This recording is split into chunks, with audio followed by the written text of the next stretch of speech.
All right. Good morning and welcome to another Coach's Corner. Why don't you go ahead and introduce yourself? Tell us who you are and what you do here at University High School. Hi, my name is Mrs. Lewitt, and I'm the new administrative TOA at University High School. Okay. And how long have you been here at University? Well, I started mid-year a few days right before Christmas when we went to break. Came back and I was there January, February till spring break in March, and then we were closed. So a very short time. Right. So you're just now getting your feet wet. So it's like, I welcome am. to university. Now go home. So, Right? I just figured out where all the buildings are and that they're misnumbered and getting to know some of the teachers and the students. And then it was like, bye. right, right. And before you got to university, where, where, where were you and what did you do in the county? Before high school, I've always been in the elementary schools. So I taught and then I became an academic coach at Volusia Pines. And then I was a coach for what, 3.5 years. And then now I bumped up to the high school level, which is a whole new world than our little friends. So Right, right. it's fun though. And and you kind of hit on where I was going with that. Again, totally different world, the little guys from the big guys. Yep. What are some of the big differences that you see, obviously, other than the obvious ones, from the elementary side versus the high school side? I think it's the kids' personalities that you can like have these really great conversations and that you can joke with them and be sarcastic and they'll come back at you. And it's fun interacting with them. So I think Okay. that's the biggest difference and I'm really enjoying it. Okay, good, good. And how long have you been in the county? I moved down to Florida in 2004, and that's when I Okay, started right in Volusia County. all right. And you moved down, so where were you before? I was in Michigan for 12 years, where I married my husband, had my kids, taught there. And before that, I was born and raised, lived in New York for 23 years. So, Okay, so that's and where you grew up then was New was in York? New York. Yep. And Okay, then I lived there till I was 23, taught in New York, taught in Michigan, and taught in Florida now. So okay. three So states. so as a youngin' up in New York, what type of extracurricular type things were you into up there? Like a little bit of everything. I mean, I played the piano growing up. I sang. I was in the musicals. I was in like little select singing groups, but I was also into sports, heavy duty as well. So it was kind of a good balance between music, education, and sports. Okay. And what type sports were you into? I have been a lifelong runner. My dad's a marathon runner. He ran, I think, 71 marathons before he retired. Wow. And so in fourth grade, I ran my first competitive 5K race. So, Okay. so I've been running pretty much my entire life. Okay. Um, Not for school, just for pleasure. And, you go out and run the races in the community. And then, but through elementary school and high school, I was a soccer player. And I started playing on the varsity team. I tried out and thought, what the heck? Tried out as an eighth grader and I made the varsity team. So I then started playing 3 seasons. So I would play in the summer, winter soccer indoors because of all the snow. And then school was in the spring. So Okay. I played 3 seasons, and then as time went on, was going to play for college. I had the opportunity, but the academics, there was just a lot to do. Um, so I ended up coaching 4 to 6 year old little girls. So that was a lot of fun. They like group and gaggle as they run, and it was a lot of laughs. And so I still got to continue being involved in soccer, but haven't done anything with it since. Okay.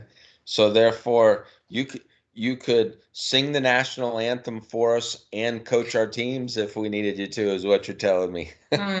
If you had earplugs and yeah, Okay. that would be fun. What I'm finding out and doing a lot of these interviews is we have quite a few former soccer players and we have quite a few runners on our staff at university. So it's interesting. Running is definitely a lifelong activity. It And should.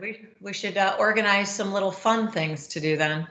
right, definitely. I know we've got a lot of runners on campus, so and running is, like I said, it's definitely a lifelong activity that Hmm. you can do anytime, anywhere, and you don't have to necessarily be the best or the fastest to enjoy it. Yeah, So, you just, especially when you're with a group of people, you chat and just have fun. right, just like your 4 to 6 year old soccer players were. You chat and Exactly. you move along and you go about your business. Um, Exactly.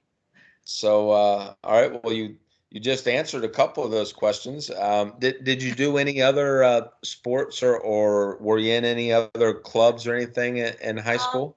I swam a little bit, but it conflicted with soccer, so I couldn't do both. So swimming has always been a passion as well. So I've done that. My kids all that kind of transpired into my children, and they all competitively swam and into college too. So Okay. swimming's pretty big in our family as well. Okay. All right. And how many children do you have? I have three girls.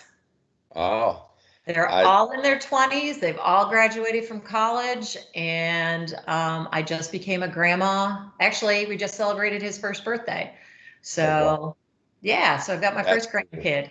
Yeah. Congratulations. I know we've talked Yeah, about that before, so congratulations. That's cool. thank you. So. Love being a grandma.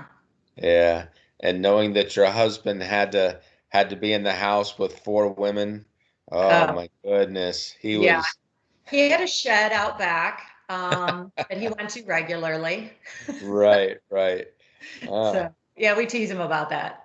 So right. he's really happy to have a son-in-law and a grandchild that's a male. So the numbers are balancing It's out. starting to even out now. Yeah, No, no doubt, no doubt. exactly. Um, how important do you feel, not just sports, but all extracurricular activities are to kids as they get into high school, as far as development and social skills and everything? How important do you feel extracurriculars are to kids? I think they are hugely important. It teaches them discipline. It teaches them, how to work with a team. There are so many different behavioral and skills that it teaches anyone.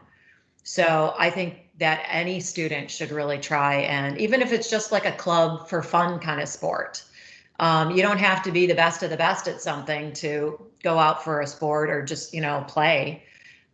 It's great, physically, mentally. I think just all around it evens you out as a person. Right, right. And looking back at your high school life, do you do you wish that there was something that you would have tried that you didn't try, or something that, just something that you would have done that maybe you didn't get the chance to, or whatever?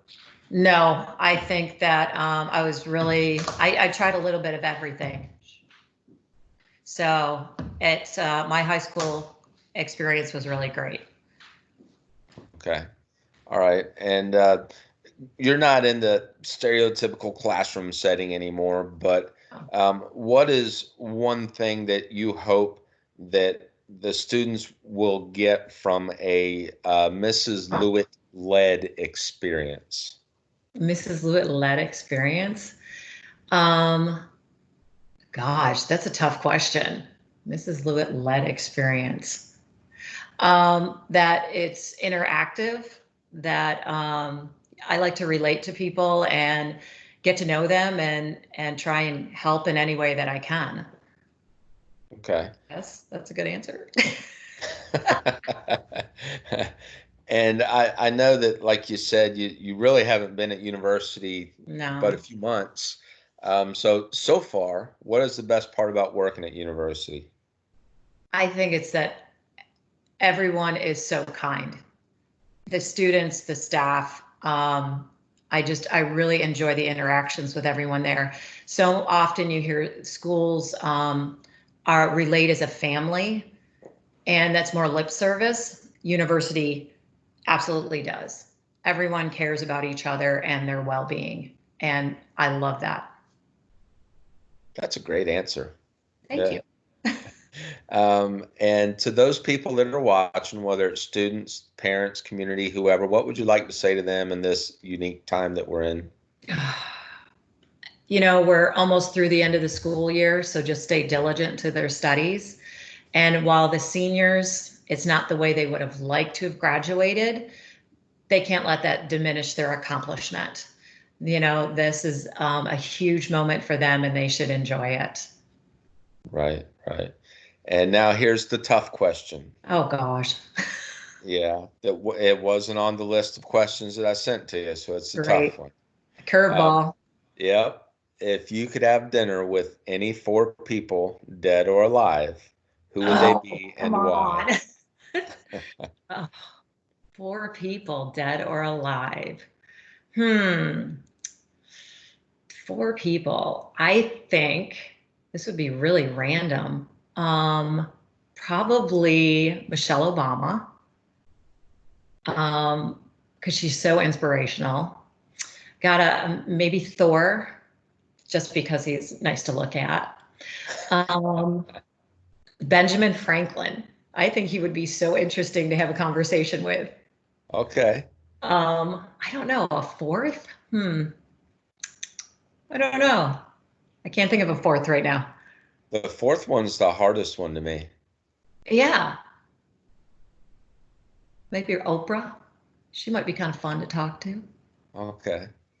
Someone else mentioned Oprah too. I can't remember who it was, but someone else mentioned Oprah. Ellen DeGeneres. Ellen. Ellen would be great. Ellen would be great. Yeah. Those would be my four. And so Thor the superhero, or what's his name? Michael Helmsley or whatever, the Yeah, actor, which one? him. Well, Okay. he's one and the same. Well, okay. So either I didn't know if you wanted him dressed with the hammer or if you just wanted him the actor. Just the actor. Okay. All right. I think that's his name, Michael Helmsley or Helmsworth or something like that. Yeah. Okay. That's definitely interesting for. It would be. Definitely. Well, do you have anything else that you'd like to say to those people that are watching or will be No, watching? just be safe and, take those precautions. Definitely. And the the more they do, the sooner I'll be able to see you back on campus. So, Yeah, sooner we can see each other. So, well, thank you for this opportunity. well, thank you for doing it with us. Okay. So, all right. Well, I'm going to stop recording now. So, thank you.